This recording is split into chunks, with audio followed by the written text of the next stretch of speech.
नमस्कार दोस्तों, आप सबका आपके अपने चैनल में स्वागत है। आज मैं आप सबको कार्तिक मास का 5वां अध्याय सुनाऊंगी। प्रभु मुझे सहारा है तेरा, जग के पालनहार। कार्तिक मास महात्म की कथा करूं विस्तार। राजा पृथु बोले, हे नारद जी, आपने कार्तिक मास में स्नान का फल कहा, अब अन्य मासों में विधि पूर्वक स्नान करने की विधि, नियम और उद्यापन की विधि भी बतलाइए। देवर्षि नारद ने कहा, हे राजन, आप भगवान विष्णु के अंश से उत्पन्न हुए हैं, अतः यह बात आपको ज्ञात ही है। फिर भी मैं आपको विधान बताता हूँ। आश्विन मास में शुक्ल पक्ष की एकादशी से कार्तिक के व्रत करने चाहिए। ब्रह्म मुहूर्त में उठकर जल का पात्र लेकर गांव से बाहर पूर्व अथवा उत्तर दिशा में जाना चाहिए। उसके बाद जो मनुष्य मुख शुद्धि नहीं करता, उसे किसी भी मंत्र का फल प्राप्त नहीं होता है। अतः दांत और जीभ को पूर्ण रूप से शुद्ध करना चाहिए और इस मंत्र का उच्चारण करते हुए दातुन तोड़नी चाहिए। हे वनस्पते, आप मुझे आयु, कीर्ति, तेज, प्रज्ञा, पशु संपत्ति, महाज्ञान, बुद्धि और विद्या प्रदान करो। इस प्रकार उच्चारण करके वृक्ष से 12 अंगुल की दातुन ले। दूध वाले वृक्षों से दातुन नहीं लेनी चाहिए। इसी प्रकार कपास, कांटेदार वृक्ष तथा जले हुए वृक्ष से भी दातुन लेना मना है। जिससे उत्तम गंध आती हो और जिसकी टहनी कोमल हो, ऐसे ही वृक्ष से दातुन ग्रहण करनी।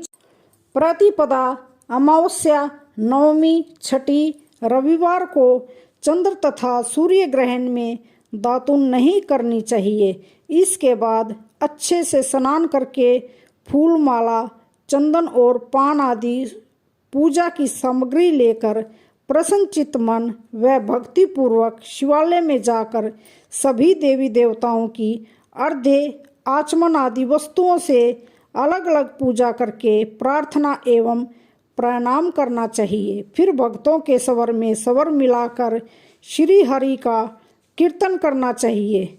मंदिर में जो गायक भगवान श्री हरि का कीर्तन करते आए हों, उनकी माला और चंदन से पूजा करनी चाहिए, क्योंकि देवालयों में भगवान विष्णु को अपनी तपस्या, योग और दान द्वारा प्रसन्न करते थे। परंतु कलयुग में भगवत गुणगान को ही भगवान श्री हरि को प्रसन्न करने का एकमात्र साधन माना गया है। नारद जी राजा पृथु से बोले, हे राजन, एक बार मैंने भगवान से पूछा कि हे प्रभु, आप सबसे अधिक कहाँ निवास करते हैं। इसका उत्तर देते हुए भगवान ने कहा, हे नारद, मैं बैकुंठ या योगियों के हृदय में ही निवास नहीं करता, अपितु जहाँ मेरे भक्त मेरा कीर्तन करते हैं, मैं वहाँ भी अवश्य ही निवास करता हूँ।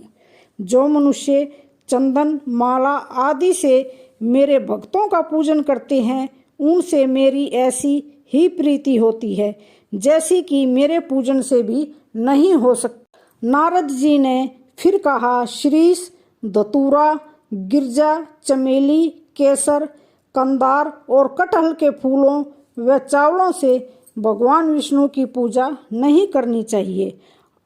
अड़हल, कंद, ग्रीष, जूही, मालती और केवड़ा के फूलों से भगवान शंकर की पूजा नहीं करनी चाहिए। जिन देवताओं की पूजा में जो फूल बताए गए हैं, उन्हीं से उनका पूजन करना चाहिए। पूजन समाप्ति के बाद भगवान से क्षमा प्रार्थना करनी चाहिए, जैसे, हे सुरेश्वर, हे देव, न मैं मंत्र जानता हूँ न क्रिया जानता हूँ, मैं भक्ति से भी हीन हूँ। मैंने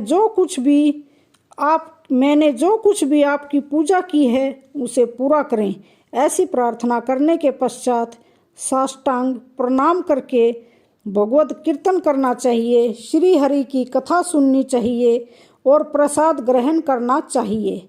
जो मनुष्य इस विधि के अनुसार कार्तिक व्रत का अनुष्ठान करते हैं, वह जगत के सभी सुखों को भोगते हुए अंत में मुक्ति को प्राप्त करते हैं। तो दोस्तों, आज का 5वां अध्याय पूरा हुआ। अगर आप सबको वीडियो अच्छी लगी हो तो चैनल को लाइक शेयर सब्सक्राइब ज़रूर करें और कमेंट बॉक्स में जय श्री कृष्णा जय श्री राधा राधे ज़रूर लिखें। धन्यवाद।